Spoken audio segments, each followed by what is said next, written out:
Hello children, hope you are doing safe and good at home. Today we will learn Unit 4 poem Ulysses by the poet Alfred Tennyson. Before we go ahead with the poem, we'll read about the introduction of the poem. The poem Ulysses is a dramatic monologue that contains 70 lines of blank verse. It is a dramatic monologue, okay? In a drama, if two people are speaking, then it is dialogue, two people. When a person is speaking to himself, then it is a monologue, one person, mono. Got it? So this is a dramatic monologue that contains 70 lines of blank verse. This whole poem is of 70 lines and it is following a blank verse. Blank verse is nothing but there is no specific rhyming pattern followed. No rhyming pattern in this poem. Okay?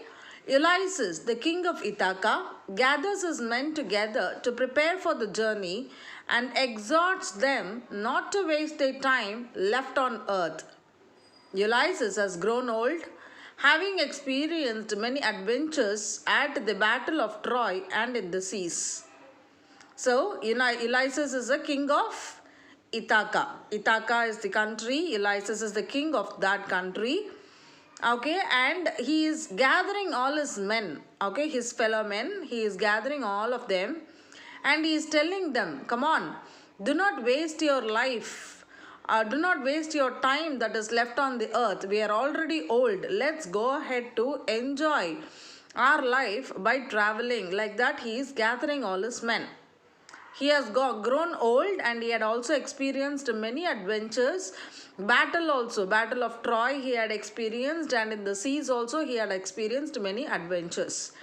When he is a king, he will face battles, right? So, Battle of Troy is the battle that he had faced recently, and always he had experienced many adventurous trips over seas. After returning to Ithaca, he desires to embark upon his next voyage. Okay, after finishing his battle, after he has come back to Ithaca, he is getting ready for the next voyage. He wants to go on the next adventurous trip overseas. His inquisitive spirit is always looking forward to more and more of such adventures. Okay, inquisitive, curious, not satisfied. Always he is wanting to do what? He is wanting to go for an adventurous trip. Always, all the time. Got it? The poem can be divided into three parts. First, the thirst for adventure, which does not allow Ulysses to remain in his kingdom as a mere ruler. First part, this poem, the whole poem of 70 lines, can be divided into three parts. The first part is that Ulysses doesn't want to be as a ruler. Just being in the kingdom, looking after the country, solving the problems, that is not the life he wants to live. He wants to live an adventurous life. His thirst for adventure is unquenchable. He is never satisfied with this adventurous life. He wants to go on voyage after voyage, enjoy his life that is left on the earth. Second one, Ulysses handing over the responsibility to his son Telemachus with total confidence in his abilities. Okay, so Ulysses is having a son by the name Telemachus. Ulysses believes that his son Telemachus has got all the abilities of being a king. So he wants to hand over his responsibilities of the kingdom, the kingship, to his son Telemachus and move for his adventurous journey. That is part 2. Part 3, Ulysses Clarion calls to his sailors, urging them to venture into unknown lands. Okay, so his fellow men, the sailors along with him, who will be accompanying him through this adventurous journey, he is giving out a call for them. come on, join me, let us enjoy this adventurous journey. Like that, he is giving a call for them, and he is welcoming them. He is asking them to come along with him to enjoy in the unknown lands. Okay, so these are the three parts. So remember these three parts. The first one is he doesn't want to be a ruler. He wants to go for an adventurous voyage. His thirst for the adventurous trip is explained in the first part. Second part, he is believing in the abilities of his son Telemachus, and he wants to hand over this kingdom to Telemachus. Okay, that is the second part.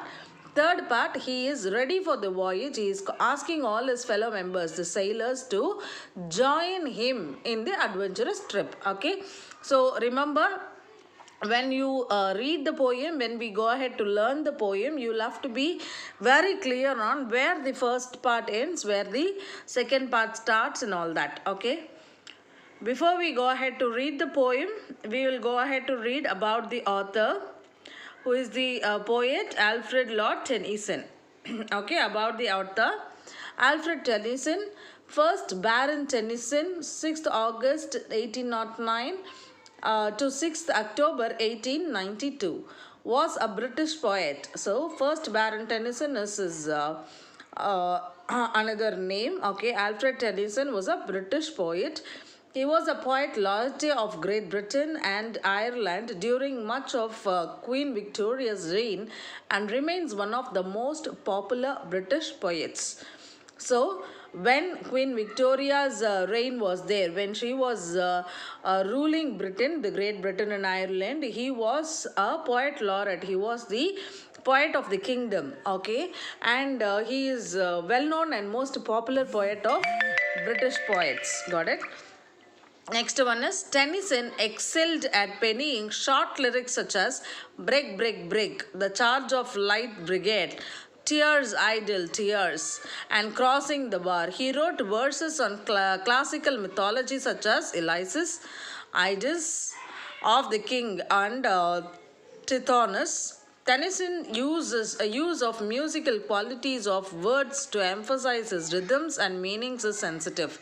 So he is a person who will use the words in a rhythmic manner, in a sensitive manner. Got it? So let's get into the poem now.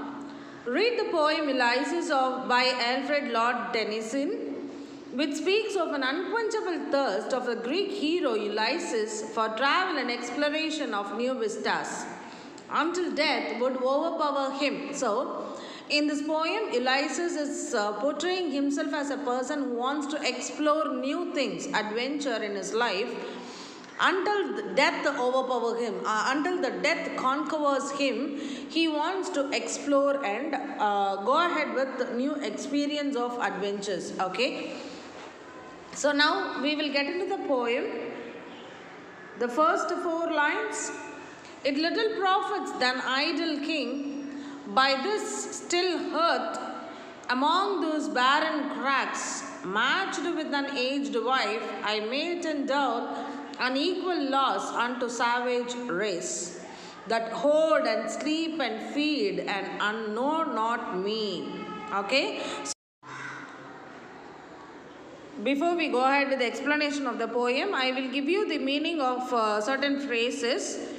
It little profits. Okay, it little profits is the first starting line. I will underline and show you now. Okay, it little profits. The meaning of this phrase is it is useless. That is what is the meaning of the phrase it little profits. Okay, then the meaning of this word mate is a lot of things. That is what to allot. Okay, a measure out. Okay, so many things are there, measuring out the things like that. Okay, mate is the meaning is to allot or measure out. Next one is unequal loss. Unequal he is mentioning here because he doesn't mean that he is being partial with people. He is telling not every day he will handle 10 cases, not like that. Okay, here and there, whenever the problem is coming up, raising up, he is there to give punishments, give judgments on whatever problem that comes up. That is what is unequal. Then the next word is matched over here. Matched means refers nothing but his wife. Okay, so matched is nothing but his own partner, his match. He is referring to his match. Okay, and everything what he is subjecting is to a large group of people. Fine. Now we will go ahead to understand this better. In these for 5 lines, the first 5 lines, it little profits than an idle king by the still hearth among these barren cracks, matched with an aged wife, I mate in dole unequal loss onto savage race that hoard and sleep and feed and know not me. Okay, so in these phrases he is expressing that he is gaining nothing just by sitting in this kingdom giving judgments and punishments to the people who comes up with the problem. He is just like that sitting with his wife, okay, and he is having fire next to him to comfort him, okay, as though he is living a royal life he is living, but doing nothing is satisfying him with this life. Okay, that is what he is telling. No, not me, the hoard, the sleep and feed, everything he is doing, but still not everybody he knows. Not everybody he knows, right? He is a king of a country. Country people will know him. That doesn't mean he knows each and every member of his country, isn't it? In our school itself, do you know the names of all the students in LKG? Not possible, isn't it? So that is how he is a king. So he is known for everybody. But there are many people under him whom he doesn't know. So he feels like he is sitting idly, he is not doing anything and giving unequal loss, like whom he don't know, whom he is not gelling with, whom he doesn't have any connection with, he is giving judgment for them. So he is not feeling it as a right thing to do. So he is sitting idle, gaining nothing. That is what he is expressing it here. I cannot rest from travel. I will drink life to the lees. All times I have enjoyed greatly, have suffered greatly, both with those that loved me and alone, on shore and when through scudding drifts and rainy heights. Okay, so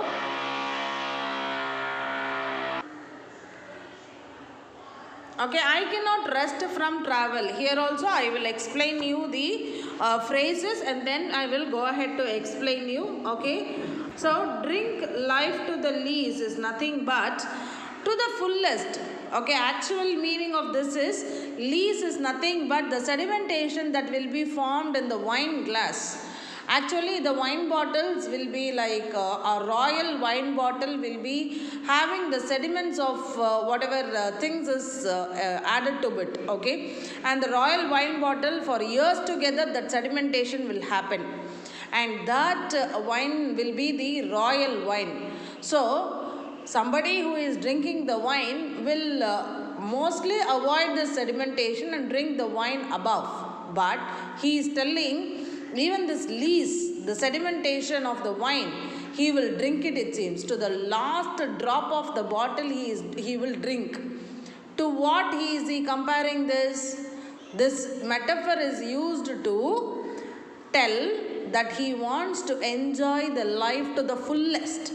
To the last end point of his life, he wants to enjoy, it seems. That is what is the meaning of drink life to the lees. Okay. And next one is scudding drifts is here. Scudding drifts. Scudding drifts are nothing but pounding showers like rain. Okay, rain is there in the ocean. When he is going in the ocean, when he is on an adventurous trip on the voyage, there will be storm that he is experiencing. Okay, that storm, that is what he is representing as scudding drifts. And Hyads. Okay, Hyads are nothing but a group of stars associated with rain. Okay, so whenever rain is coming, these group of stars like formation they will make, and that will be present in the sky, it seems. So when you are there in the voyage in an ocean, you can see these Hyads too. Okay, this is what is the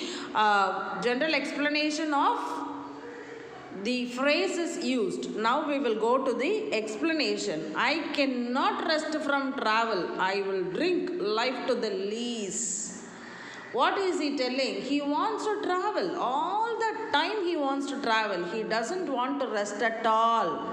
That is why he is telling. In the first 5 lines he told, right? He is sitting idle, solving the problems of the countrymen, which is not at all interesting him. Okay, so he is telling he wants to enjoy the life to the last moment of his breath. He wants to enjoy the life to the fullest. That is why he is telling he cannot rest from travel. He wants to travel on and on and on and on. He doesn't want to sit idle. All times I have enjoyed greatly, have suffered greatly, both with those that I loved and alone on shore and when through scudding drifts and rainy heights. So whenever I was on ocean, whenever I am in land, whenever there are drifts, okay, rain over there, heights are nothing but what?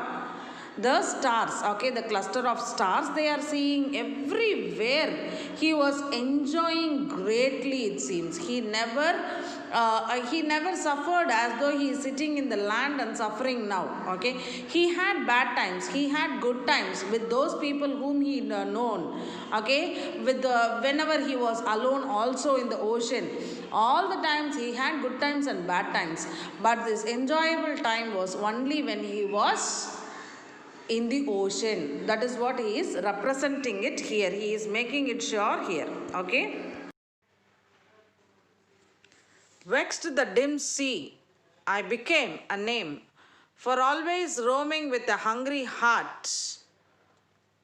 Much have I seen and known, cities of men and manners, climate, council, government, myself not least, but honored of them all, and drunk the delight of battle,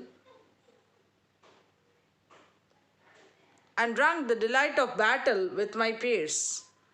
Far on the ringing plains of windy Troy, I am a part of all that I have met. Okay, so we have seen that he is telling even in the good times, even in the bad times, when he was alone, when he was with his friends, when he the good times and bad times with the known and unknown people also, he was having various experience, but still he wanted to stay in the ocean, and that's what is the life to the fullest for him. Okay, so when we see these lines, I will tell you, as usual, I will tell you the phrase, the meaning of certain phrases, and then we will continue with the meaning of this paragraph. Okay, so vexed is nothing but vex. Okay, vexed is nothing but vex. This is, and I am become a name means he had gained a name for himself. Okay, that is what is the meaning of the phrase I am become a name. He had gained a meaning for himself. Okay, and on the ringing plains of windy Troy means the plains are ringing because of the armor clashing together in the battle, it seems. Okay, so there will be armed men who will be fighting against each other in the battle. So that is what is the meaning of this line. Okay, what is that? Armor on the ringing plains of windy Troy. That is the meaning of this line. Okay, on the ringing plains of windy Troy, this line, that sound of the armed people shout, fighting against each other. That is what is the meaning of it. Okay, on the plains of windy Troy. Okay, and then the next one is myself not least but honored of them all means myself not least but honored of them all. This line, it is nothing but when you compare to all the government, the manners, the climate councils, everything, the government sector and the nature, everything is given a certain honor, a certain respect to themselves. Got it? So he is not the least person who is honored. He is also honored because of the name he gained, it seems. That is what he is trying to portray over there. Okay, I am a part of all that I have met means it's a strange phrase. Okay, all the places he had seen is a part of him, it seems, because he had made sure that he is enjoying and exploring it to the core that he becomes a part of that place. Such an exploration he makes whenever he goes into an adventurous trip. Okay, so we will get into the poem explanation. Vex the dim sea, I am become a name for always roaming with a hungry heart. Okay, so whenever I'm not in the sea, it vexes me. Okay, it disappoints me. I am in a deep vex. Okay, so sea is what will give me a name. Okay, I'm always with a hungry heart. Hungry for what? Hungry for going to a voyage, hungry for experiencing the adventurous trips. That is what is hungry of. Okay, so always he is with a hungry heart, and that gained him a name too. Okay, much have I seen and known, cities of men and manners, climates, councils, governments, myself not least but honored of them all, and drunk delight of battle with my peers. Okay, so I have seen so many cities, so many men, so many climates, so many councils, governments. Okay, whenever you travel to some place, you get to know the activities of those people. You will get to know the culture of those people, even if it is a neighboring state like Kerala and Andhra. Their food habits will be different, their way of lifestyle will be different everywhere. Okay, even within the Tamil Nadu, from one state to other state, you will get that difference, isn't it? So it is like that. So whenever you go ahead to travel and explore things, you meet different people. So he had always seen many cities of men of many cities. He had seen their manners, the way of behaving, climate of those places, councils and governments. Okay, so everybody holds a respect for all them, and he is telling, not less than them, I am also honored. I am honored person because I gained a name that I am very much famous for the travels I make. Okay, I am very much famous for the voyages uh, I have got in my life. That is what I am famous for. Like that, he is comparing himself. And drunk the delight of battle with my peers, far on the ringing plains of windy Troy. Okay, so even in the battle, okay, as a king, I am doing my duty also. That is what he is portraying here. Okay, as a king, he never failed his duty.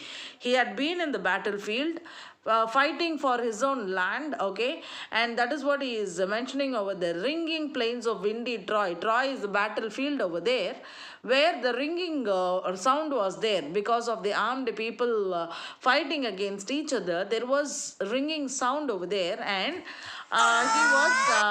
he was able to explain, and he was able to justify that with his peers, with his people along. He was able to enjoy the delight in the battlefield. Okay, not only with the adventurous trip, he is also enjoying the delight of being in the battlefield, and that winning spirit is always with him. I am a part of all that I have met, whatever, be it battle, be it tour, be it adventure. He was a part of it. He was 100% living each and every moment of his life. That was its meaning. Okay, yet all experience is an arch wherethrough gleams that untraveled world whose margin fades. Okay, so yet I want to go to that arch. Okay, that arch which the untraveled world is welcoming me. Okay, with an arch kind of a formation, he is imagining himself. Okay, that arch is welcoming me. That arch is asking me to come into the unknown, untraveled world that is outside. Okay, where the margin fades means, if you see that there is a water that is just next to, that's just a kilometer away. If you go there, it will again fade away. You know that what it is, isn't it? So in summer, due to the sunlight, there will be a image of water, but it will not be there. Like that, he is having an image of arch in front of him, where it is calling him inside to explore the unknown, untraveled world over there. But still, whenever he reaches that arch fades away in front of his eyes, and it is forming the another arch somewhere outside. Okay, so this arch is never stopping to welcoming him into the untraveled world around him. Okay, that is what he is meaning here. Okay, forever and forever when I move, how dull it is to pass, to make an end, to rust unburnished, not to shine in use, and though breathe were life, life piled on life. Okay, so he is telling, though there is a margin that is fading, though there is a margin that is asking him to come to the untraveled world to explore, okay, forever and forever whenever he is moving, okay, and when he get back to the kingdom, it is like to rest unburnished without moving anywhere, sitting in this kingdom doing nothing is just like not to shine in use. When there is a sun which is not shining brightly and giving whatever is required, then the presence of sun is not at all recognized. Like that, just breathing and living, life piled on life. Okay, just because we have to live, we are living. Just because we have to breathe, we are breathing. Just because we have to eat, we are eating. That life is very boring for him. Okay, so we are all too little for one unto me, little remains. He is already old. The life is very little. The left out time for his life is very little, it seems. That is what he is saying. Okay, but every hour is saved from the eternal silence, something more, a bringer of new things, and while it were. Okay, so he is telling every hour is saved for me, for to my age, every hour has to be saved. Every hour gives me the eternal silence.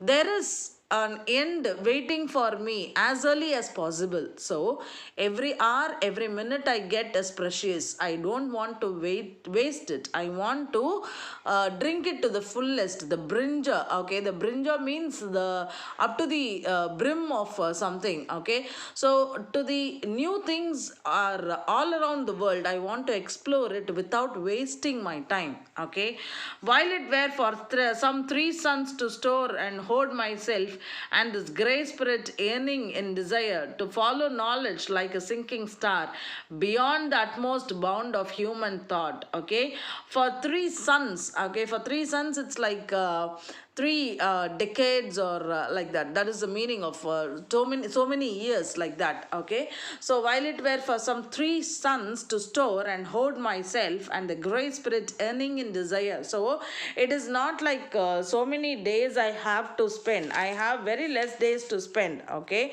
and only not more than 3 years. That is what he is telling. Okay, not more than 3 years I have. So this grey spirit, his hair is graying. Okay, and this grey spirit is earning in desire. Okay, what is the desire? What is that want he wants? To follow knowledge like a sinking star. Okay, if somebody is going to sink, means somebody is going to lose their life in a year or two, they will want to enjoy their life to the fullest. Might be all these years they would have advised somebody, they would have followed the rules, they would have just stuck to the morals of the life, and they would have lived their life for that period of time. When they realize they have only 2-3 years left, might be they will have that feeling of enjoying each and every moment of life. Like that, he has a desire. Elias have a desire to follow the knowledge like a sinking star. He just wants to follow knowledge. He wants to gain knowledge, not by reading, by traveling. Beyond the utmost bound of human thought, an ordinary human being cannot even think.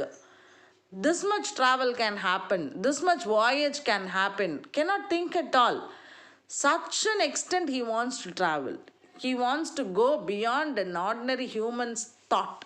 Okay, so with this point, okay, with this point, this human thought, this is where he wants to end the first part of the poem. Remember, there was an explanation given. This whole poem is divided into 3 parts. First part, he is telling why he wants to travel and how much it is boring for him to sit in the kingdom.